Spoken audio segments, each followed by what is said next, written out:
औज़ु बिल्लाहि मिनश शैतानिर रजीम बिस्मिल्लाहिर रहमानिर रहीम। Dear students, अस्सलामु अलैकुम व रहमतुल्लाहि व बरकातुहू। वालेकुम अस्सलाम रहमतुल्लाहि व बरकातुहू। रब्बि शरह ली सदरी व यस्सिर ली अमरी वहलुल उक़दतम मिन लिसानी यफ़क़हू क़ौली। Rabbi ज़िदनी इल्मा rabbi ज़िदनी इल्मा rabbi ज़िदनी इल्मा। अल्लाहुम्मा इन्नी अस्अलुका इल्मन नाफ़िअ व रिज़्क़न तय्यिबा व अमलन मुतक़ब्बला।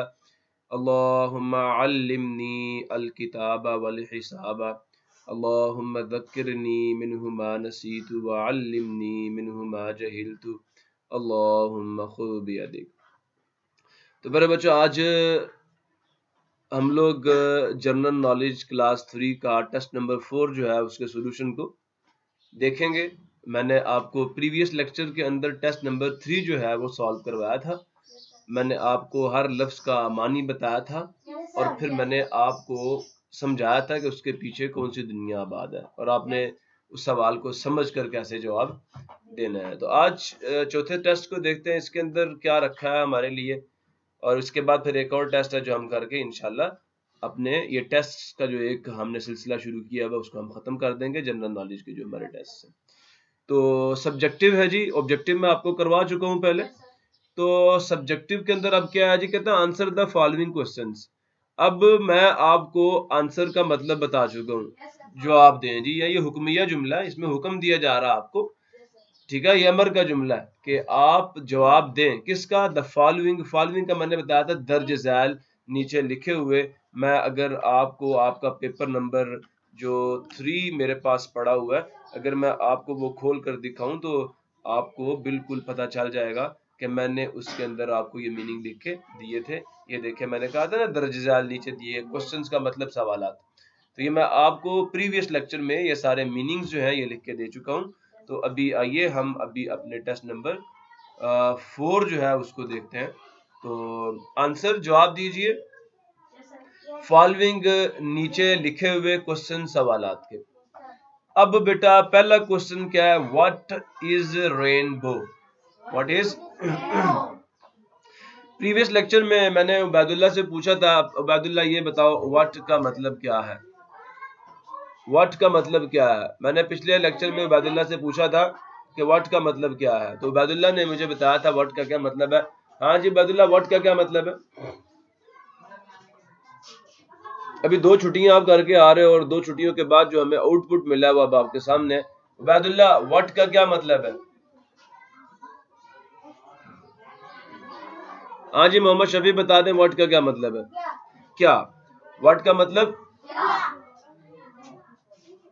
व्हाट का मतलब क्या होता है, ठीक है जी। व्हाट का मतलब क्या, इसका मतलब रेनबो, धनक कहते हैं उर्दू में। क्या कहते हैं, धनक कहते हैं उर्दू में। हमारी पंजाबी में से गुड्डी गुड्डे की पींग कहते हैं, पींग। हम इस तरह कुछ लफ्ज इस्तेमाल करते हैं पंजाबी में। तो रेनबो असल में इसको कौसे कज़ा भी कहते हैं, कौसे कज़ा भी कहते हैं, धनक भी कहते हैं। आप सबको पता है, तो फिर इसका मतलब मैं इसका मानी ना लिख के दूं, कहते हो तो लिख देता हूं, ठीक है। तो नहीं तो ये देखो अभी मैं मानी लिख दूंगा, मुझे लिखने में क्या मुश्किल का सामना। ये दाल, अच्छा बताओ लिखते कैसे हैं, हे नून काफ धनक, ऐसा ही है। और अगर कोई बच्चा कहता नहीं सर जरा आप थोड़ा सा मेहरबानी करें, ये जो आपने कहा कौसे कज़ा, काफ वाओ सीन, ठीक है, काफ जे और हे, ये वाली है। और अब हमसे एक यहाँ पे एरर क्या हुई कि ये कौस इसके साथ मिल गई, कौसे कज़ा, ठीक है, समझ आ गया। तो ये बेटा इसका मीनिंग हो गया। मैं अभी आपको इंटरनेट के ऊपर आपको जो है वो गूगल पे ले चलता हूँ और आपको दिखा देता हूँ कि कौसे कज़ा से क्या मुराद है,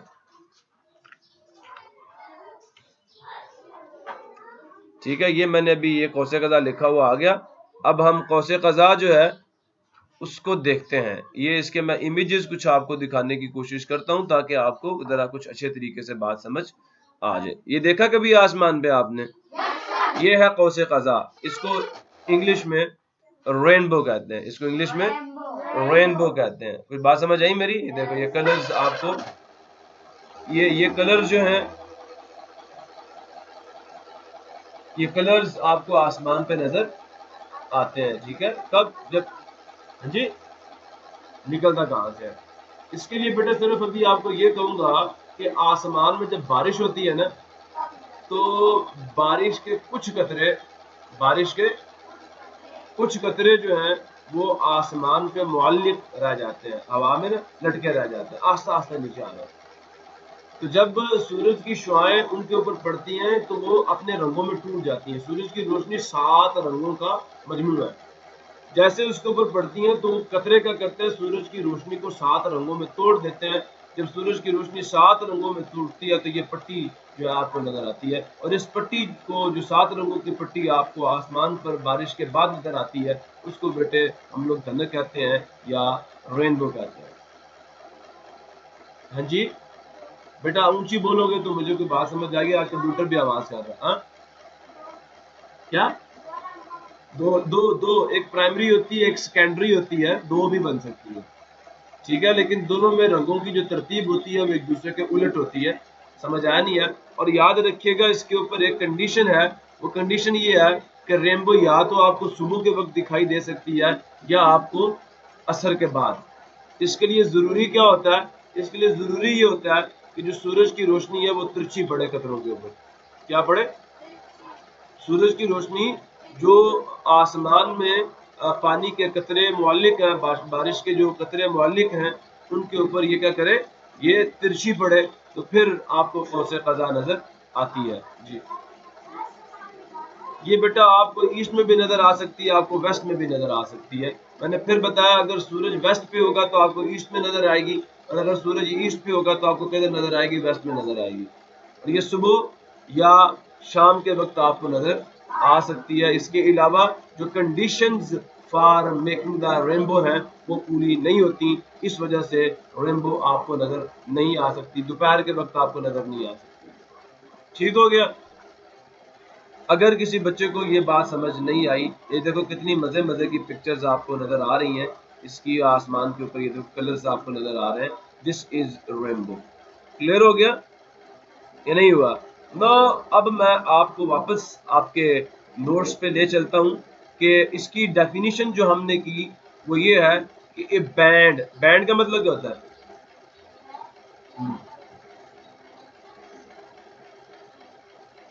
बैंड का मतलब होता है पट्टी। ठीक है, बैंड का मतलब क्या होता है? पट्टी। कभी आप अपने हाथ में भी बांधते हैं ना, तो ये भी एक पट्टी ही है, देख लो, ये पट्टी की तरह ही है ना, 7 कलर्स की एक पट्टी है। ठीक है जी। तो आप 7 का मतलब बेटा क्या होता है? और आपका मतलब तो हम जान चुके हैं, तो चलो 7 का भी लिखने की जरूरत नहीं है। कलर्स का मतलब क्या होता है? रंग। रंग, उर्दू में रंग कहते हैं।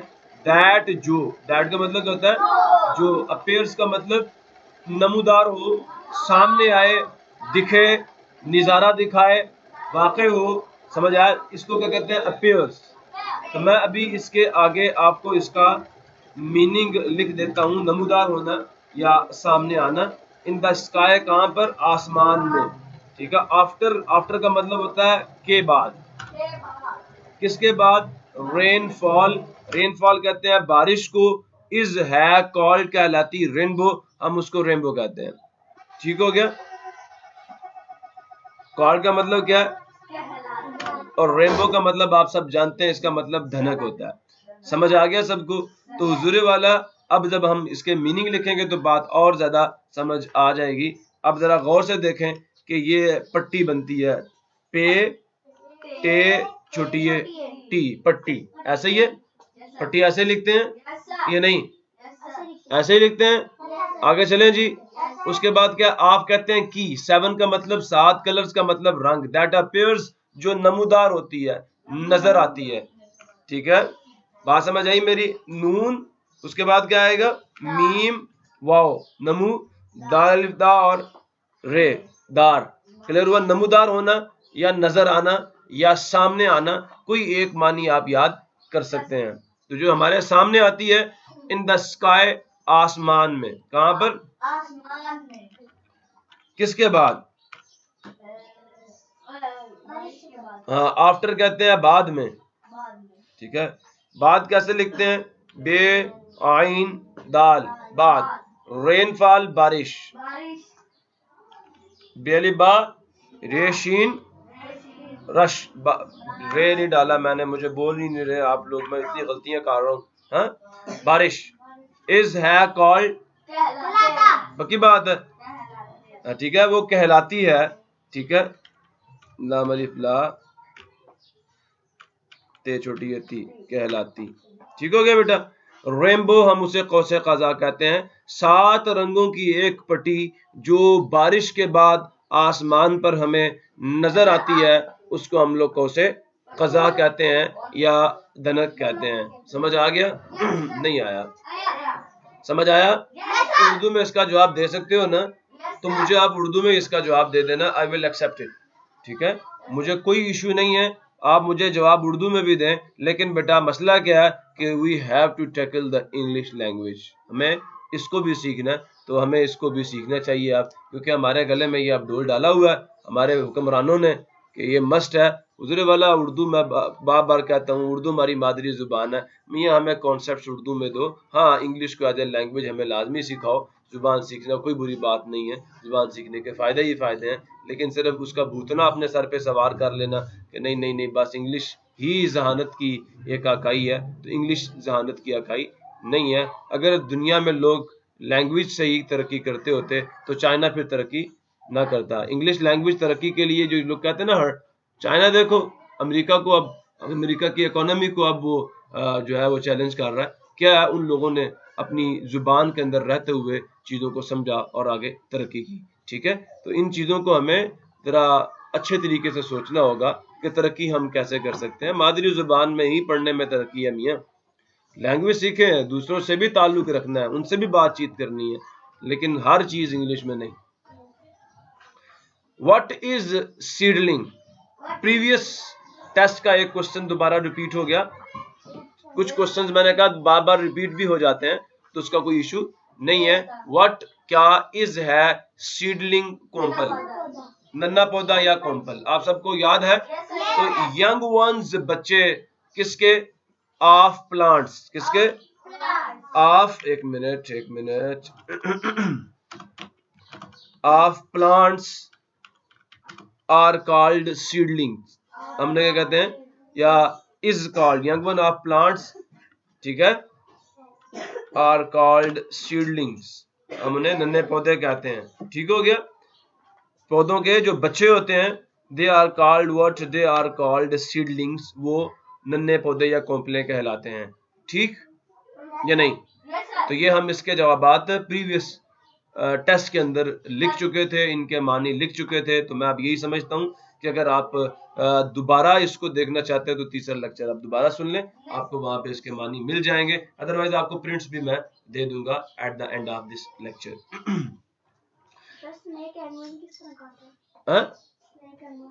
मैं आपकी बात नहीं समझा, ऊंची से बोले। वो क्या होता है?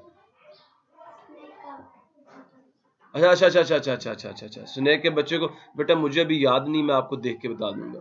ठीक है, मैंने आपको एक दिया था, वो वैसे उर्दू में स्पोलिया कहते हैं उसे, स्पोलिया। ठीक है, सांप के बच्चे को स्पोलिया कहते हैं।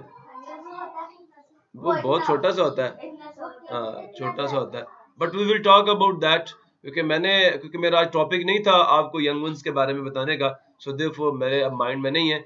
जो चीजें मुझे बतानी थी उनको मैं प्रिपेयर करके अब आपके सामने बैठा हूँ, तो इंशाल्लाह we will talk about that. आपको एंड पे बता दूंगा इंशाल्लाह। देख लेंगे गूगल पे के young one of snake is called what, हम देख लेंगे, उसको पता चल जाएगा। कोई चीज ऐसी नहीं रहेगी जो आपको पता ना चले। अभी फिलहाल बेटा जो हम क्वेश्चंस कर रहे हैं उसको देखते हैं। ठीक है, right the names of types of resources. मैंने आपको चौथा चैप्टर पढ़ाया और मैंने उसके अंदर आपको बताया कि वसाइल की कितनी किस्में हैं। आपसे सिर्फ यहाँ पे उनके नाम पूछे गए हैं, सिर्फ आपसे नाम पूछे गए। राइट का मतलब है लिखें, ऐसा ही है ना।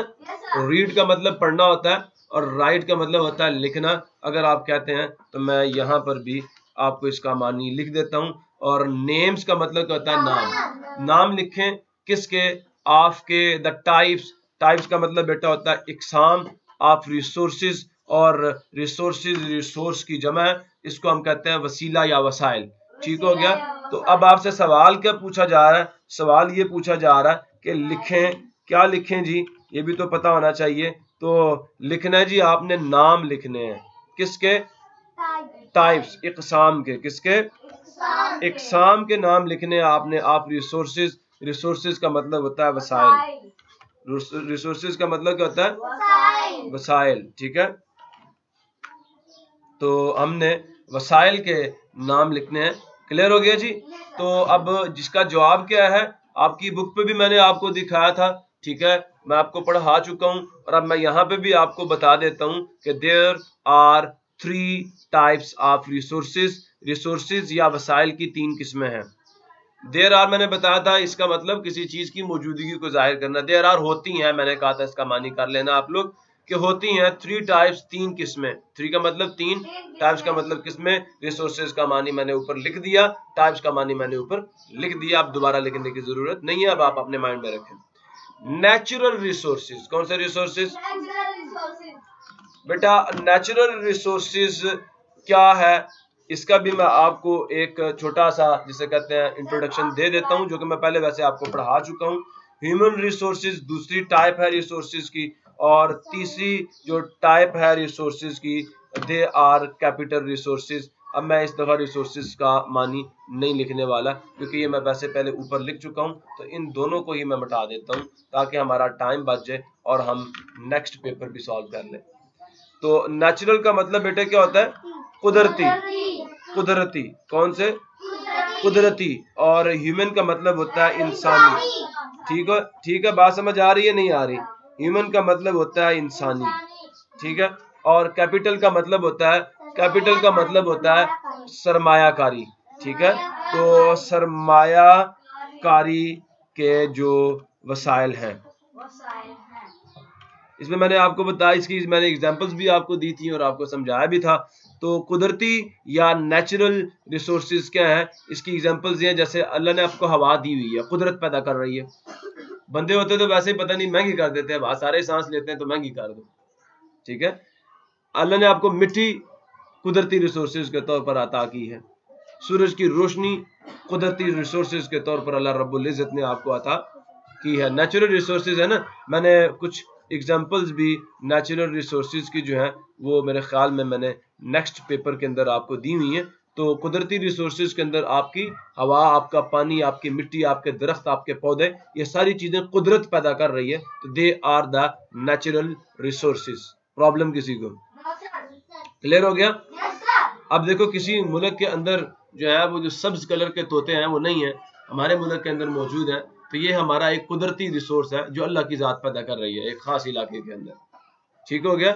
मारखोर हमारे मुल्क के अंदर मौजूद है, हमारा कौमी जानवर है, तो ये एक हमारा कुदरती रिसोर्स है जिसकी हमें हिफाजत करनी चाहिए। ह्यूमन रिसोर्सेज हुजूर वाला, ह्यूमन रिसोर्सेज इंसानी वसाइल हैं, बात समझ आई। और मैंने बताया था ह्यूमन रिसोर्सेज ये वो इंसान हैं जो किसी भी फन के मालिक होते हैं, या ये यूजफुल ह्यूमन बींग्स हैं जो दूसरों को नफा देते हैं। मैंने आपको मिसाल दी थी, डॉक्टर्स हैं, इंजीनियर्स हैं, उस्ताज़ा हैं, हाँ, कुकिंग वगैरह जो कुक्स हैं, उनके पास कोई फन तो है ना, आपके लोहार हैं, आपके बढ़ई हैं, ये सारे के सारे वो इंसान हैं जो दूसरे इंसानों को फायदा देते हैं। तो they are the human resources of a nation, ठीक है, समझ आ गया।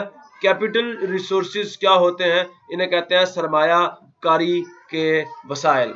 अब इसके अंदर मैंने आपको फैक्ट्रीज कहा था, मिल्स कहा था, व्हीकल्स, आपकी गाड़ियां, क्योंकि इनके जरिए से आप कमाते हैं, ठीक है। तो ये सारे के सारे आपके कैपिटल रिसोर्सेज थे। याद आई मेरी बात? मैंने आपको सारों की एग्जांपल्स भी दी थी और डेफिनेशंस भी दी थी। यहाँ मैंने सिर्फ आपसे ये पूछा कि मुझे उन 3 रिसोर्सेज के नाम बता दो जो मैंने आपको आपके कोर्सेज में पढ़ाए हैं। प्रॉब्लम किसी को? नाम याद हो जाएंगे? अब बेटा फिर एक सवाल रिपीट हो गया, व्हाट इज एनर्जी, तवानाई क्या है, ठीक है, याद आया?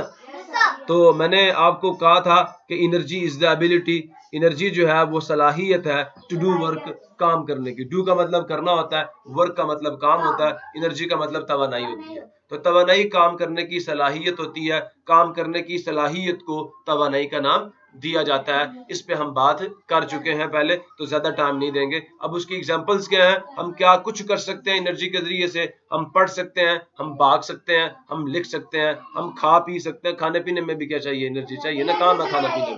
क्लियर हो गया? अच्छा, एक सवाल बड़ा मजे का आगे मैंने आप लोगों से पूछ लिया, ठीक है, आपको पता चल गया एनर्जी क्या है। लेकिन अगला सवाल ये है, why do we need energy. मैंने आपसे ये नहीं पूछा व्हाट इज एनर्जी, मैंने आपसे ये नहीं पूछा व्हाट इज एनर्जी। अब इस सवाल में मैंने आपसे पूछा व्हाई, क्यों।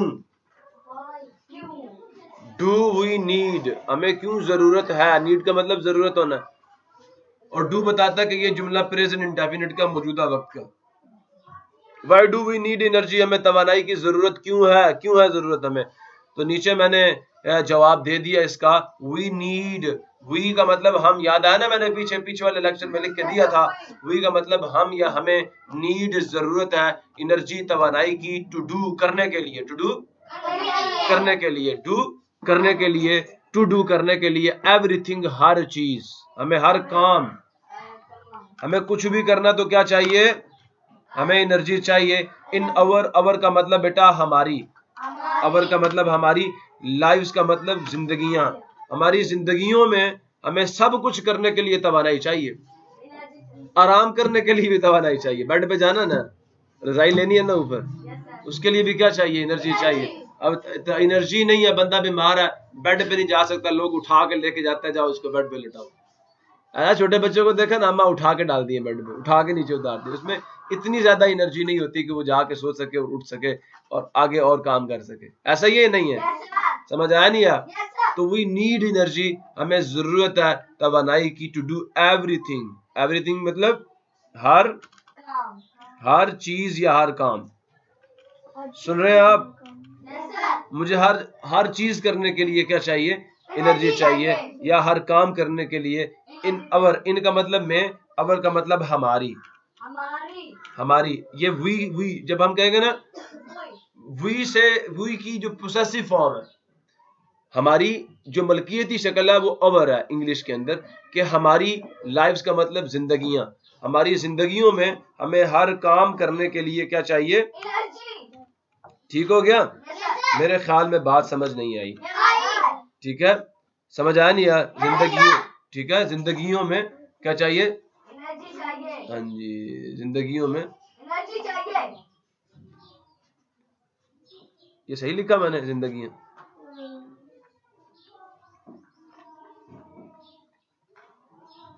बोलो, जिंदगी होता है ना, हाँ तो जिंदगियों लिख दिया ना, यही तो लिखना था। जिंदगी नहीं, लाइव्स है ना बेटा, जिंदगियां लिख सकते हो आप, और लाइव्स, लाइव्स लिव्स नहीं है, लाइव्स। ठीक है, आगे चले। फॉर एग्जांपल, मिसाल के तौर पर, अब उसकी मिसालें क्या हैं, रीडिंग बुक्स, किताबें पढ़ने के लिए एनर्जी चाहिए। Running on the road, road पर भागने के लिए क्यों चाहिए, सभी एनर्जी नहीं चाहिए। राइडिंग बाइसाइकिल, साइकिल चलाने के लिए एनर्जी चाहिए, जोर से, जिसको तुम जोर कहते हो उसको एनर्जी कहा जाए। मुझ में जोर ही नहीं है ना, कहते हैं ना, अल्लाह मैं थक गया हूं, मुझ में अब जोर ही नहीं है, तो this mean you have no energy now to do more work. Okay, so यहाँ पे क्या, राइडिंग ए बाइसाइकिल, एक बाइसाइकिल चलाने के लिए हमें एनर्जी चाहिए, हमें भागने के लिए एनर्जी चाहिए, हमें हमें हमें पढ़ने के लिए एनर्जी चाहिए, हमें लिखने के लिए एनर्जी चाहिए, हमें रोने के लिए भी एनर्जी चाहिए। जब बाल का बच्चा रोता है, रोता रोता रोता थक जाता है तो फिर कर रहा होता है, बस, इससे ज्यादा कुछ नहीं होता। ऐसा ही होता है ना, आप करते हैं ना ऐसे, अम्मी से फैंटी शैंटी पड़ती है ना, अम्मी सही करके फंडा लगाती है, फिर आप रोते रोते रोते रोते चुप करके उधर ही सो जाते हैं, बस, नो मोर एनर्जी है।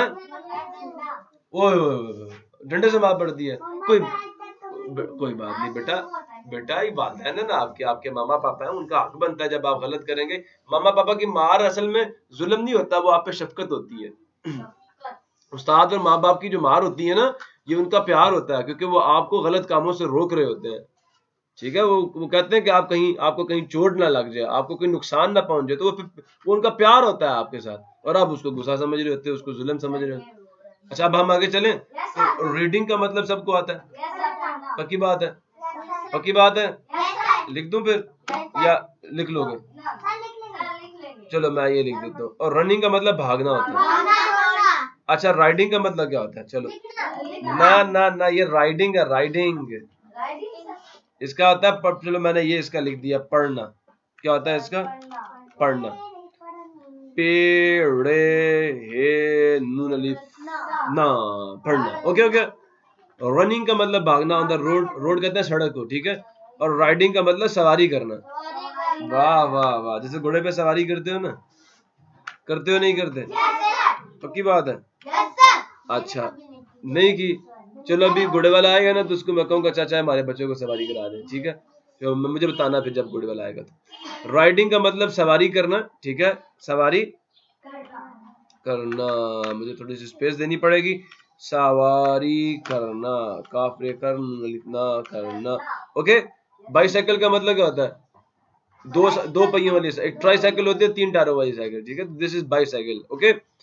नाउ जी कहता है name 3 sources of energy. Name का मतलब नाम बताइए।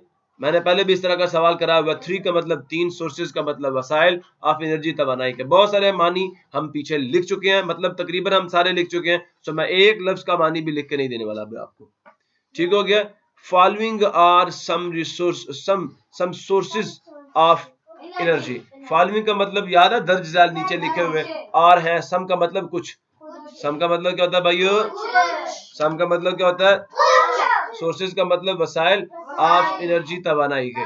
तो मैं सम का मतलब यहाँ पे आपको कुछ लिख देता हूँ। ये क्या आएगा? काफ 6, बस। ओ ये क्या हो गया अभी? काफ और 6 कुछ हो गया। सोर्सेज का मतलब वसाइल ऑफ एनर्जी तवानाई के। अब देखो सूरज से एनर्जी मिलती है ना, तो पहला रिसोर्स मैंने लिख दिया, जो सोर्स मैंने लिख दिया दैट इज सन। दूसरा फ्लोइंग वाटर। अब बेटा जो लोग पहाड़ी इलाकों में रहते हैं उन्होंने शायद देखा होगा, बड़ी बड़ी आबशारें होती हैं, उनसे पानी नीचे गिर रहा होता है, दरिया होता है, बड़ी तेजी से पानी आ रहा होता है। तो मैं तो ये मशवरा देता हूँ उस इलाके में रहने वाले लोगों को कि जो उन दरियाओं के किनारे रहते हैं भैया, वो वहां पे क्या लगाएं? हाइड्रो मिल्स लगाएं, ठीक है। वो क्या होती हैं? पानी से चलने वाली पनचक्की उसे हम कहते हैं। वो पानी गुजरता है ना तेजी से, तो उसका एक होता है, वो उसकी टरबाइन होती है, पंखा।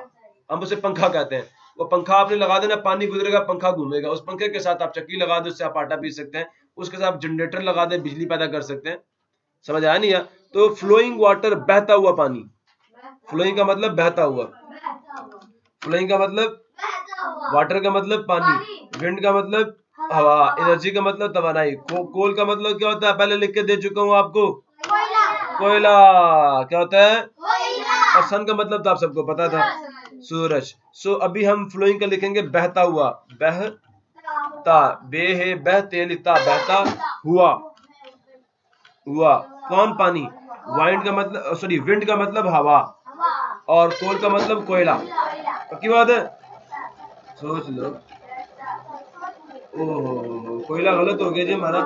ये लामेला कोयला, ठीक है। और ऑयल का मतलब तेल। अब आप गाड़ियों में पेट्रोल डलवाते हो नहीं डलवाते? बोलो भाई। तो ये तेल आ गया, ऑयल, ऑयल एनर्जी, ठीक है। अब आपसे फिर कहा जा रहा है डिफाइन, डिफाइन क्या डिफाइन करना है? स्केर्सिटी, किल्लत या कमी की तारीफ करें। ये हम पहले कर चुके हैं, रहने दें इसको। अब मैं पढ़ देता हूँ ना, ताकि कोई बंदा अगर हमारा सिर्फ यही लेक्चर सुनने लगा तो उसको पता तो चल जाए भी इसका क्या मतलब है। मुझे बता दें थोड़ा सा। तो डिफाइन करें, तारीफ करें स्केर्सिटी, किल्लत की, कमी की या कहत की, ठीक है। वी से, वी का मतलब हम से कहते हैं, ए थिंग एक चीज, इज स्केर्स क्या हो गई है? एक चीज क्या हो गई है? उसकी किल्लत हो गई है, उसकी कमी हो गई है, उसका कहत पड़ गया है। व्हेन जब इट इज वो है, नंबर 1 नॉट इजीली अवेलेबल, वो ज्यादा मिकदार में या बड़ आसानी के साथ मिलती नहीं, आसानी से दस्तयाब नहीं। जैसे बाल का जब वो आमों का मौसम जा रहा होता है तो आम कम मिलते हैं ना, तो फ्रूट वाला आम महंगे बेच रहा होता है। जब कोई चीज स्केर्स हो जाएगी तो वो महंगी मिलेगी। क्या मिलेगी? सस्ती नहीं मिलेगी, महंगी मिलेगी। चीनी हमारे मुल्क में वो पिछले दिनों खत्म हुई थी तो 100 रुपए किलो भी बिक रही थी, 106 रुपए किलो भी बिकी है चीनी। तो नॉट इजीली अवेलेबल, आसानी के साथ दस्तयाब, दस्तयाब नॉट इजली अवेलेबल। क्लियर हो गया? Available in small quantities, available अगर दस्तयाब हो, लेकिन हो भी तो कितनी मिकदार में? थोड़ी मिकदार में, ज्यादा मिकदार में नहीं, थोड़ी मिकदार में। दस्तयाब हो लेकिन थोड़ी मिकदार में, थोड़ी क्वांटिटी में, थोड़ी सी मिले, ज्यादा ना मिले, और मिले भी महंगी, मिले भी महंगी और मिले भी थोड़ी सी। तो ऐसी चीज को हम क्या कहते हैं? ऐसी चीज को हम स्केर्स कहते हैं। ऐसी चीज क्या होती है? उसकी किल्लत या उसका कहत पड़ चुका होता है। क्लियर हो गया जी? अब फिर का नेम, नाम बताएं 3 सोर्सेज ऑफ लाइट एनर्जी। इधर देखो, ऊपर मैंने कहा था 3 सोर्सेज ऑफ एनर्जी, अब मैं कह रहा हूं लाइट एनर्जी। वो जराए बताओ, वो वसाइल बताओ जिनसे रोशनी मिलती है। इसको समझ जाओ, 3 जराए बताने हैं, 3 वसाइल बताने हैं रोशनी की तवानाई के। तो आंसर क्या है? सन, सूरज से रोशनी मिलती है, इलेक्ट्रिसिटी उससे बिजली मिलती है, और आग, आग से भी हमें रोशनी मिलती है। रोशनी, इलेक्ट्रिसिटी से भी रोशनी मिलती है, एनर्जी से। अगर लाइट चल रही है ना आपकी, आपका ये लैपटॉप भी चल रहा है, क्लियर हुआ नहीं हुआ? तो ये हमने 3 सोर्सेज ऑफ एनर्जी के नाम भी बता दिए, लाइट एनर्जी के नाम बता दिए। इसी के साथ अभी हम अपना लेक्चर जो है क्लोज करते हैं। मिलेंगे नेक्स्ट लेक्चर में नए टेस्ट के साथ और उसके सॉल्यूशन के साथ। तब तक के लिए अल्लाह हाफिज़। पाकिस्तान जिंदाबाद।